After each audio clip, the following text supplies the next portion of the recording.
J'enlève cette parole, toutes les paroles que les gens ont prononcées contre vous, les injures, les mauvais sorts. Enlevez ça au nom de Jésus, ça va quitter. Vous avez le droit de le dire parce que votre parole a une capacité d'enlever cela.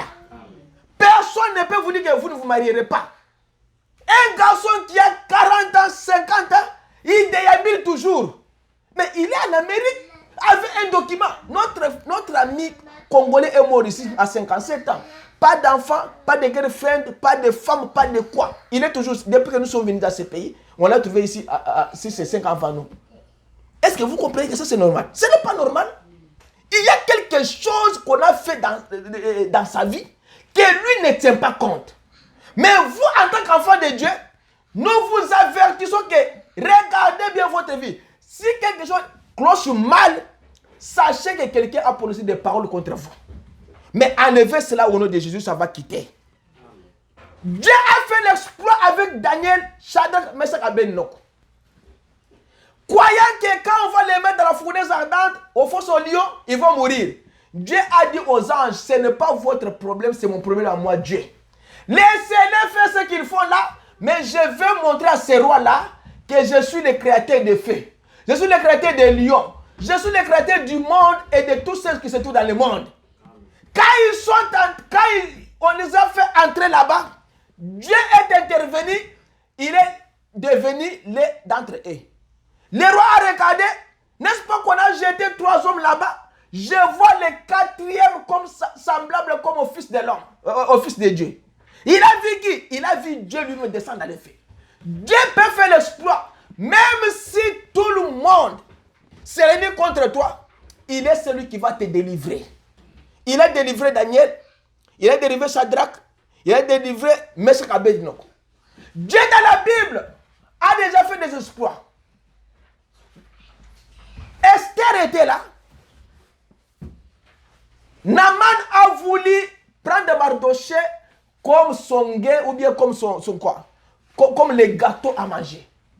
Dieu a dit que non, celui-là tu ne peux pas toucher. C'est pourquoi j'ai établi Esther là-bas, reine. Je vais faire l'exploit aujourd'hui. C'est que toi tu avais prévu, les bois qui t'avaient prévu pour Naaman là, ça viendra pour toi. La mort que l'ennemi a déjà prévue pour toi là, ça retournera à lui seul et toi tu seras sauvé. La mort là, ils ont dit que non, cette année tu vas quitter. Parce que Naaman avait juré, ils avaient même gêné. Nous allons faire mourir Mardochée. Et tous les enfants d'Israël seront décapités. Mais Dieu a dit, je change. Je vais délivrer Israël. Mais la mort qui a été prévue pour eux, ça revenait leur mort et leur aura la vie.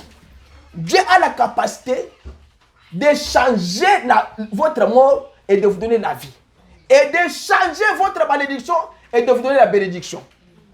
Dieu, il est appelé Jéhovah qui sauve. Le Jéhovah sauveur. Il a dit dans Isaïe 35 que Éternel lui-même viendra et sauvera le pays.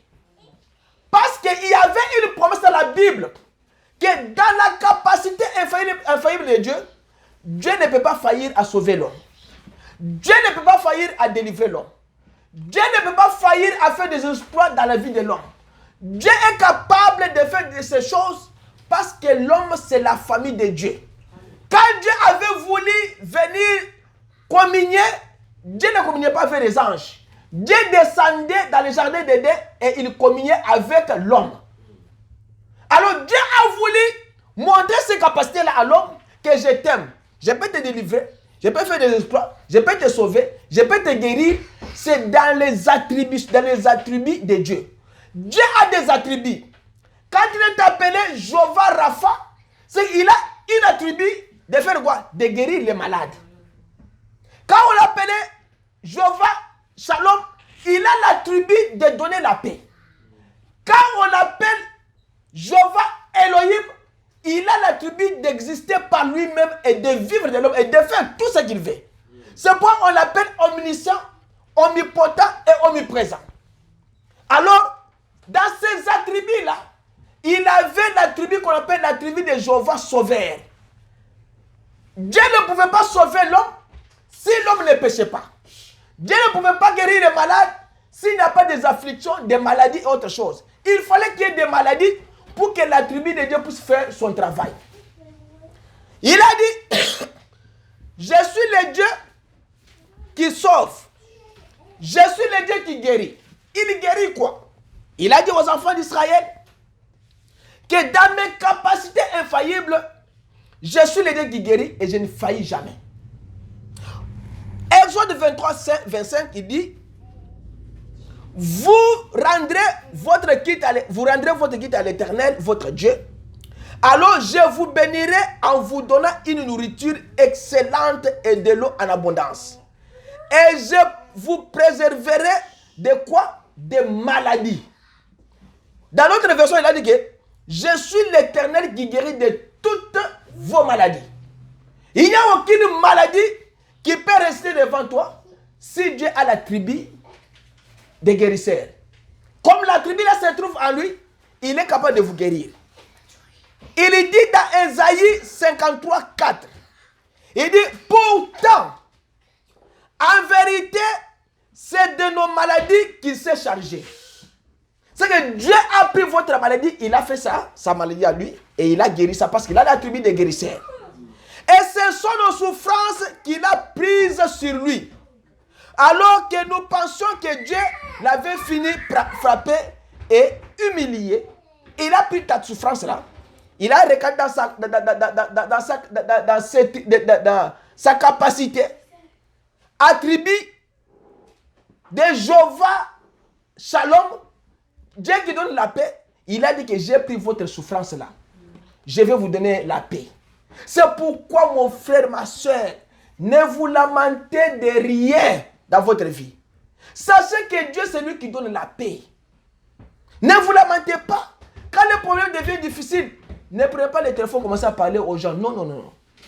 Le meilleur téléphone d'un chrétien, c'est le calvaire. Là, vous devez le savoir. J'ai dit ceci. Le meilleur téléphone d'un chrétien, c'est le calvaire. Papa, moi ici en Angleterre, papa, on me maltraite. Papa, qui te maltraite comme ça? Tata, moi si, personne n'a fait, n'a pas de non, non, ce n'est pas comme ça. Ça ne donne pas la solution. Même si papa gronde là-bas. Par contre, si papa parle au Burkina Faso là-bas, toi tu es en Angleterre là-bas, la chose ne changera pas. Mais prenez le téléphone du calvaire. Dites à Dieu, Seigneur, je suis monté là où il y a les cellulaires qui, quand j'appelle, on me répond par mon nom. Ces cellulaires-là, quand moi je monte là-bas, il n'y a pas atteint, il n'y a pas hors périmètre cellulaire. Quand j'appelle directement, j'entre en communication avec celui que j'appelle. Et quand je l'appelle, lui, il ne me connaît pas, mais il m'appelle par mon nom parce qu'il me connaissait avant la fondation du monde. Dites-lui, Seigneur, moi je ne suis pas venu ici en Angleterre, en Amérique, pour la garder banni à bateau. Je suis venu aussi pour débriller, aussi pour que je puisse s'en sortir dans la vie. Mais pourquoi ces choses m'arrivent? Pourquoi mon travail n'est pas un travail stable?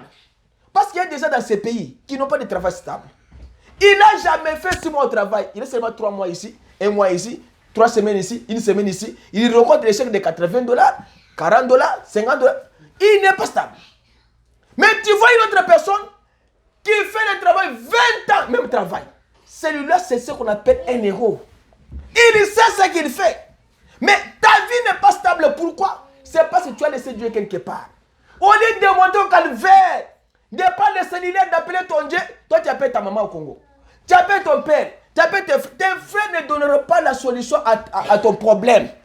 La personne qui peut donner la solution à ton problème, c'est le Seigneur qui t'a créé. Amen.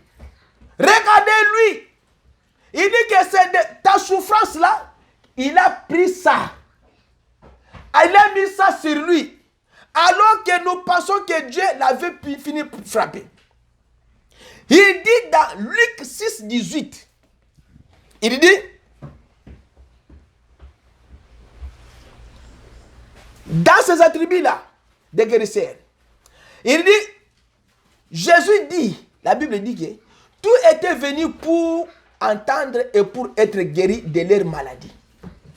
Ceux qui étaient tourmentés par des esprits mauvais étaient délivrés. Jésus a la capacité de délivrer même ceux qui viennent à lui avec des mauvais esprits là. Jésus ne guérissait pas seulement les malades, mais il chassait aussi les esprits mauvais sur les gens.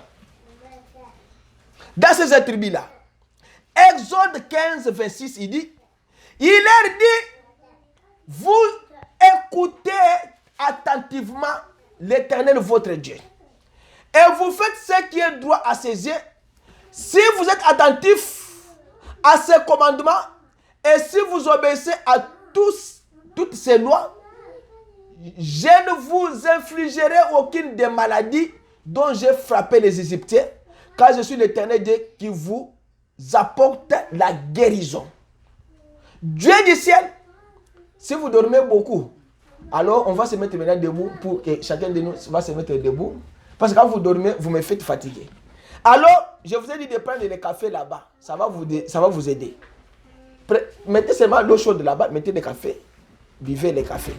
Alors, il dit, l'Éternel Dieu, il a la capacité de guérir les malades. Sans passer par l'intermédiaire des médecins. Pourquoi? Parce que Dieu n'attend pas le programme des médecins. Dieu ne peut pas suivre un médecin. Dieu donne les médecins l'intelligence de pouvoir aider l'homme. Mais celui qui guérit, c'est Dieu. Jésus est allé dans Jean 5, 22. Il a trouvé la piscine de Bethesda. Quelqu'un qui était malade pendant 38 ans. Il lui a posé la question, veux-tu être guéri? L'homme dit que, mais ici l'âge descend. Quand l'âge descend là, le premier qui entre là, il est guéri. Mais moi, depuis 38 ans, je suis ici. C'est que toute sa vie, il était là en attente. L'âge descendait depuis 38 ans. C'est que l'âge là, descendait avant que Jésus vienne au monde. À cette époque-là, Jésus avait 32 ans. Mais l'âge là, l'homme là était déjà là, 38 ans avant. Maintenant, Jésus pose la question, tu veux être guéri? Il dit que je n'ai pas quelqu'un qui peut me mettre de l'eau. Quand je vais descendre, il y a quelqu'un qui entre premier et qui est guéri. Moi, je suis toujours comme ça. Jésus lui dit, lève-toi, prends ton lit et marche. Et l'homme s'est mis debout, il a marché. Maintenant, quand il est parti, on l'a arrêté. On lui a dit, et toi? C'est toi qui étais là pendant 38 ans. Il dit, oui, c'est moi. Mais qui t'a guéri? Il a dit, je ne sais pas. Je ne sais pas. Il y a quelqu'un qui m'a dit, prends ton lit, marche et lève-toi et marche. Alors, les jours suivants, il s'est rencontré avec Jésus dans le temple. Jésus lui a regardé, non, maintenant tu es guéri. Il dit que oui, va, ne pêche plus. Il a reconnu maintenant que c'est Jésus qui lui avait guéri. Après la guérison, ne péchez pas. William Branham dit que quand Dieu vous guérit, donnez votre vie à Christ. Jésus a dit à cet homme-là que ne pêche pas afin que le pire ne t'arrive. C'est pourquoi Jésus, quand il guérit quelqu'un, il vous donne ce qu'on appelle mise en garde. Ne pêche plus afin que le pire ne t'arrive. Quand tu retournes dans ce que tu avais vomi là, Dieu n'est pas là. Dans la capacité infaillible de Dieu, Dieu est celui qui donne la vie éternelle. Jean 10, 18, il dit, en effet, personne ne peut m'ôter la vie. Ça, c'est Jésus qui dit. Je la donne de mon propre gré. C'est que Jésus donne la vie. C'est que lui, de son propre gré, il donne ça par sa propre volonté. J'ai le pouvoir, moi Jésus, de donner ma vie et de la reprendre. Il est celui qui peut décider. Il est celui qui peut faire quoi? Enlever sa décision. Tel est l'ordre que j'ai reçu de mon Père. Vous comprenez ça? Jésus a la capacité d'ôter la vie et de la reprendre. Et il a dit que j'ai reçu cet ordre-là de mon Père. Dieu lui a dit que non, toi, Jésus, tu as la capacité d'ôter la vie. Tu peux l'ôter de quelqu'un et lui remettre encore ça là. Tu peux aussi ôter ta propre vie et remettre aussi ta propre vie. Il a dit que c'est l'ordre que j'ai reçu de mon Père. Jean 10, 18. Alors, comme Jésus avait cet attribut-là, il avait cet ordre-là de donner la vie et de la reprendre encore. Quand vous regardez la Bible, même dans l'Ancien Testament là, Jésus faisait ces choses. Quand vous prenez 2 Rois 13, 21, la Bible dit que on était en train d'enterrer un mort quand tout est mort. Quand tout à coup, on vit venir une de ces bandes, c'est que les militaires m'ont baillé. Alors, on jeta le corps en natte dans la tombe d'Élysée. Au contact des ossements, c'est que Moutoua, frère lycéen, tu dois prendre le café, mets-toi debout. L'homme là était mort. On était en train d'enterrer quelqu'un. Maintenant, quand les gens qui enterraient quelqu'un, ils ont vu qu'il y a les militaires qui venaient quelque part, ils ont fui, ils ont pris seulement le corps là qui était mort, ils ont jeté ça dans la tombe d'Élysée. Maintenant, Mikoua Yamutouana, ces ossements là, touchent maintenant les os d'Élysée. L'homme qui était mort là, revient en vie. Maintenant, lui sort de la tombe maintenant, il courait. Maintenant, les gens qui fuyaient les militaires, en retournant, ils voient quelqu'un qu'ils avaient transporté pour enterrer. Il est derrière Azo qui me paye. Maintenant, vitesse de la est doublée. Bango bazo qui m'a militaire, bango bazo qui m'a nanité. Bango qui m'a moutou à Koufa wana na muka, oui bazo qui m'a militaire. C'est que même dans l'Ancien Testament là, Dieu donnait la vie aux morts. Élisée lui-même a donné la vie à l'enfant qui était mort de cette femme-là. Élisée a donné la vie. Le corps du prophète mort a une puissance. Frère, qu'on ne vous trompe pas. Même les habits d'un serviteur de Dieu a une puissance. Qu'on ne vous trompe pas. Tu peux prendre ma chemise, porter, et la maladie peut te quitter. Parce que Dieu, l'habit là qu'avait Élie, il avait frappé ça quoi? Jourdain. Jourdain était déchiré. Cette même habit là, Élisée a pris ça, il a frappé aussi. Est-ce que Élisée était parti avec sa puissance? Non. La puissance était restée dans cet habit là. Il a frappé sur les Jourdains, les Jourdains s'est déchirés aussi. Ici, le prophète était déjà mort depuis des années. On prend quelqu'un mort, on le met dans la tombe. On le jette dans la tombe d'Élisée. On devait même l'enterrer dans la même, au côté d'Élisée. Mais comme son corps est allé toucher les os d'Élisée, l'homme est revenu à la vie. C'est pourquoi mon frère, quand vous voyez même les serviteurs de Dieu, la tombe des serviteurs de Dieu comme ça, tu peux aller aussi toucher comme ça. Il est déjà mort depuis longtemps. Tu touches seulement la tombe comme ça et la maladie est partie. Ça la puissance. Même la Bible qu'un serviteur de Dieu a servi, Dieu laisse toujours la puissance de reste de Bible là. Même ses habits, quelqu'un peut prendre le menton d'un serviteur de Dieu, un prophète, il porte seulement comme ça, la maladie lui est partie. Dieu, dans ses promesses-là, il a dit dans 1 Samuel, lisons d'abord 1 Samuel 2, 6. De Samuel. Chapitre 2, verset 6. Écoutez ce que Dieu dit dans cette capacité-là de guérir. Samuel, 1 Samuel. 2, 6. Il dit quoi? Je n'avais pas mis ça dans l'ordinateur ici, c'est pourquoi je lis ici directement. Il dit, de Samuel, 1 Samuel chapitre 2, verset 6. Il dit, l'Éternel fait mourir et il fait quoi? Vivre. Il fait descendre au séjour des morts et il en fait. L'Éternel appauvrit et il fait quoi? Il enrichit. Il abaisse et il fait quoi? De la poussière, il retire les pauvres. Du fumier, il fait quoi? Il relève l'indigent.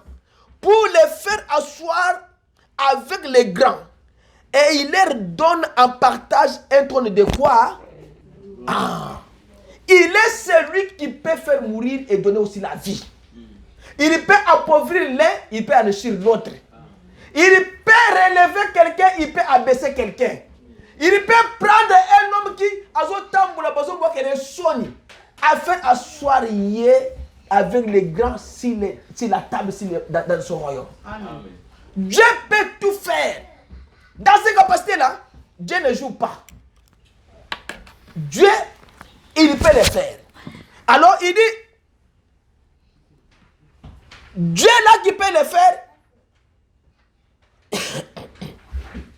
il peut aussi... J'arrive là où j'étais. Le Dieu là qui a parlé à Samuel, ce même Dieu là peut aussi faire aussi vivre quelqu'un éternellement. Car il a dit dans la Bible, j'étais mort, mais maintenant je suis vivant au siècle des siècles. Il avait déjà promis un sauveur et Dieu n'exauce pas. Il dit, quand il a promis un sauveur, c'était pour sauver l'humanité. Mais quand toi tu es un chrétien, ne vivez pas dans les péchés. Car la Bible dit que Dieu n'exauce pas les pécheurs. Dès que nous sommes ici, nous devons vivre une vie de sanctification. Sachez que Dieu, quand tu commets un péché, il ne te répondra pas dans la prière. Quand tu vois que le problème commence à être mal, sachez qu'il y a quelque chose qui ne marche pas bien. Jean 9, 31 dit, tout le monde sait que Dieu n'exauce pas les pécheurs. Ça c'est l'évangile de Jean, chapitre 3, verset 31. Tout le monde sait que Dieu n'exauce pas les pécheurs. Mais si quelqu'un est attaché à Dieu et à sa volonté, Dieu fait quoi? Dieu l'exauce. Attachez-vous à Dieu et à sa volonté pour que Dieu vous exauce. Mais si Dieu ne t'exauce pas, c'est qu'il y a quelque chose qui ne va pas. Quelque chose qui ne va pas là, c'est quoi? Voilà comment les gens marchent dans ce monde. Tu étais pauvre en Afrique, tu es venu en Amérique, laisse-moi faire ma vie. Tu les trouves quelque part dans la boîte de nuit, en train de danser avec les femmes. Tu trouves une jeune fille qui sort la nuit, son père dort, et elle est dans la boîte de nuit avec les garçons. Il y a un frère qui a attrapé un démon au Congo-Brazzaville. Parce qu'il est allé avec une femme au Congo-Brazzaville.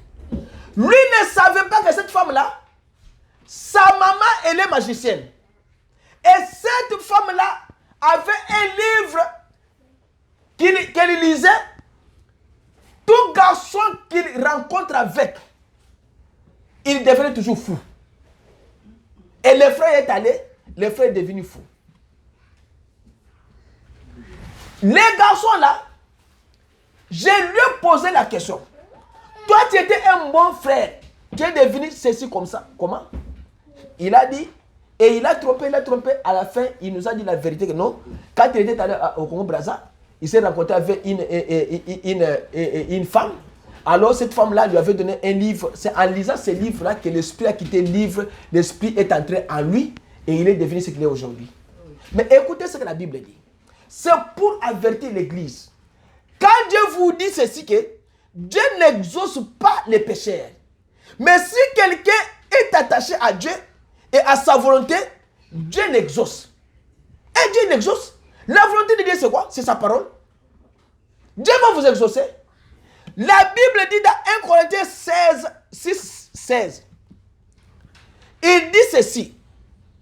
Ou bien ignorez-vous qu'un homme qui s'unit à une prostituée devient un seul corps avec elle. Les frères là s'est unis avec cette femme là. Ils sont devenus un même corps avec cette femme. Et l'esprit qui était dans cette femme là, de sa maman, la sorcellerie, la magie là, est entré dans les frères. C'est que le frère vit dans ce monde aujourd'hui, mais lui est serviteur de cette famille là au Congo-Brazzaville, mais le frère est dans un autre pays. Mais le frère est fou. Il marche comme ça, des fois, il perd la mémoire parce qu'on lui travaille quelque part.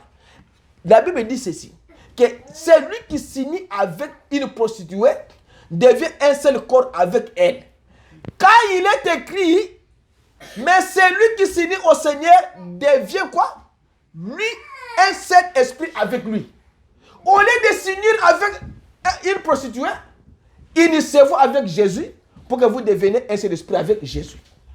Parce que Jésus, dans cette capacité de donner la vie, il donne la vie à celle-là que lui a choisi, que ce sont mes enfants. Ceux qui sont les enfants de Dieu, Dieu ne donne pas la vie. C'est pourquoi fuyez les unions illégitimes. Vous comprenez ça, la Bible dit? Pourquoi la Bible dit que fuyez les unions illégitimes? Parce que la Bible dit dans Deutéronome 23 que si quelqu'un met au monde un enfant illégitime en dehors du mariage, cet enfant-là n'entrera pas dans le royaume des cieux après 10 générations, 400 ans. La Bible interdit ici de ne pas faire des enfants en dehors du mariage. Tu n'es pas marié, ne faites pas les enfants. Il dit que c'est pourquoi fuyez les unions illégitimes.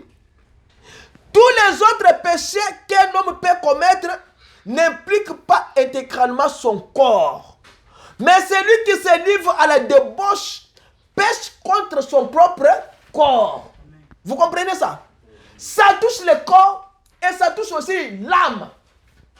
C'est pourquoi au lieu de faire des bêtises comme ça, mieux vaut aller tout droit dans les mariages et finir les problèmes. Ou bien encore, ignorez-vous que votre corps est le temple même du Saint-Esprit qui vous a été donné par Dieu et qui maintenant demeure en vous. C'est que le Dieu là demeure en vous maintenant même. Et vous ne pouvez pas vivre comme un démon aussi longtemps que votre corps est le temple du Seigneur.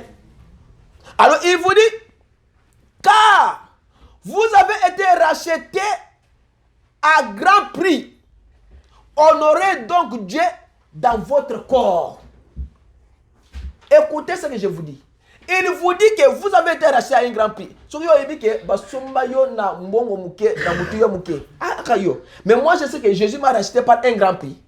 Il a versé le sang au calvaire. Ça c'est plus que tout ce que moi je peux me faire. C'est ce que Jésus a fait pour moi, pour me sauver. Vous avez été achetés, rachetés à grand prix. Honorez donc Dieu dans votre corps.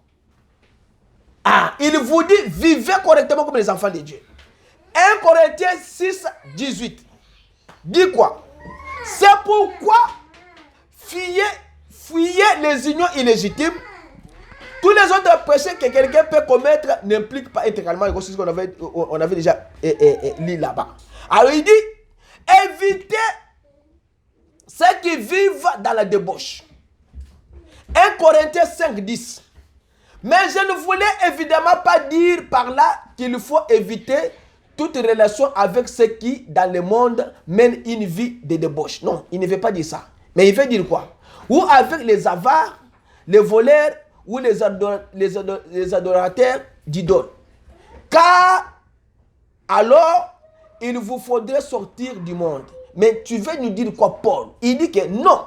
Je voulais simplement vous dire de ne pas entretenir des relations avec celui qui, tout en se disant votre frère, vivrait dans la débauche, ou serait avare, idolâtre, calomniateur, adonné à la boisson ou voleur. Avec des gens de cette sorte, il ne vous faut même pas prendre des repas. Dieu vous dit que si vous avez un ami, un frère qui vit dans la débauche, il ne faut pas entrer même dans sa maison, même de faire un repas avec lui. Ça, ce n'est pas moi, c'est la Bible qui le dit. Tu as quelqu'un qui va te détourner de la voie du Seigneur. Ne l'approche pas dans ta maison. Papa, ici en Amérique, je suis le maître de ma maison. Dans ma maison, quand je mets la Bible du matin au soir, il ne faut pas venir mettre la musique du monde. Fais-les sortir de ta maison. Les démons entrent petit à petit et par plusieurs stratégies. Les démons peuvent vous rater dans les accidents, ils peuvent partir dans les négociations. Ils peuvent vous rater à partir de ton frère, il peut aller à partir de l'école. Il peut te rater à l'école, il peut aller au travail. Il change de stratégie à chaque moment. Vous voyez quelqu'un qui vient dans votre maison, qui commence à changer la vie de votre maison, vous devez lui dire de sortir, de partir. Il ne faut pas l'accepter. Même si vous avez vos enfants, un autre enfant qui vient, comme l'enfant là qu'on avait réussi, L'enfant là, quand mes enfants mettaient les films de Jésus, de Moïse, de Daniel là, lui l'enfant là connaît déjà tous les titres des films qu'il regardait à Kinshasa. Non. Moi je n'ai pas Jésus. Elle prend télécommande, elle met Madonna. Et elle met les films là mauvais là. Mes enfants disent non. Chez nous ici, on ne regarde pas ces choses là. Maintenant, ça devient un problème. Quand vous recevez un enfant comme ça, il peut mettre le poison dans tes enfants sans le savoir. C'est pourquoi Dieu vous dit qu'il ne faut pas accepter des trésors dans vos maisons. Mon frère, écoutez, votre vie c'est une seule fois sur la terre. Vous la perdez, la Bible dit que c'est lui qui perdra sa vie pour les choses du monde. C'est lui qui donnera sa vie pour les choses de ce monde, il la perdra. Mais celui qui la gardera pour moi, la retrouvera. Ça c'est Jésus qui l'a dit. Il ne faut pas faire entrer quelqu'un dans votre maison qui change votre manière de vivre. Quelqu'un qui... La Bible vous dit ici que non, vous ne pouvez pas faire même un repas avec lui. Donc, il y a un restaurant, je ne peux pas partir avec toi. Parce que moi, la Bible m'interdit de ne pas le faire. Parce que vous avez vu moi. La Bible me le dit, ça c'est 1 Corinthiens 5, 10 à 18. C'est ce qu'il dit. Alors, il dit, dans toutes ces choses, pour terminer, qu'est-ce qu'il y a dans la capacité infaillible de Dieu? Parce que les gens ne connaissent pas les Écritures ni la puissance de Dieu. Si quelqu'un connaît les Écritures bibliques, il ne peut pas mener une mauvaise vie. Il ne peut pas avoir un mauvais ami. Il ne peut pas douter des exploits de Dieu. Il ne peut pas douter de la puissance de Dieu. Jésus leur a posé la question. Prenons Matthieu 22. Écoutez ce que Jésus leur reproche. Parce qu'il Matthieu 22. Jésus leur reproche. Vous ne connaissez ni les Écritures ni la puissance de Dieu. C'est pourquoi vous faites ces choses-là. C'est pourquoi vous vivez avec des femmes. C'est pourquoi vous vivez avec des hommes. C'est pourquoi vous vivez comme des voleurs. C'est à cause de ces choses-là que vous ne connaissez pas. Alors, prenons Matthieu. C'est là où je dois terminer. Matthieu 22. Écoutez ce qu'il dit. Matthieu 22. 22 à partir du verset... attends. 23. 24. Matthieu 22, verse 24. Maître, Moïse a dit, si quelqu'un meurt sans enfant, son frère épousera sa veuve et suscitera une postérité à son frère. Ok, ça c'est bien. C'est ce que Moïse avait dit. La loi. Or, il y avait parmi nous 7 frères. Le premier se maria et mourit. Et comme il n'avait pas d'enfant, il laissa sa femme à son frère. Et il fit de même du deuxième, puis du troisième, jusqu'au 7e. Après eux tous, la femme mourit aussi, sans enfant. Ça, c'est la question qu'on a posée à Jésus. Il y en avait 7 frères. Le premier s'est marié à une femme. Quand il est mort, le deuxième l'a pris.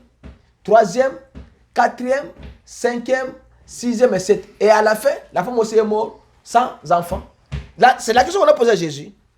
Maintenant, la question est posée aussi comme ça. À la résurrection, Jésus t'en dit nous. Duquel de 7 sera-t-elle donc la femme? C'était la femme.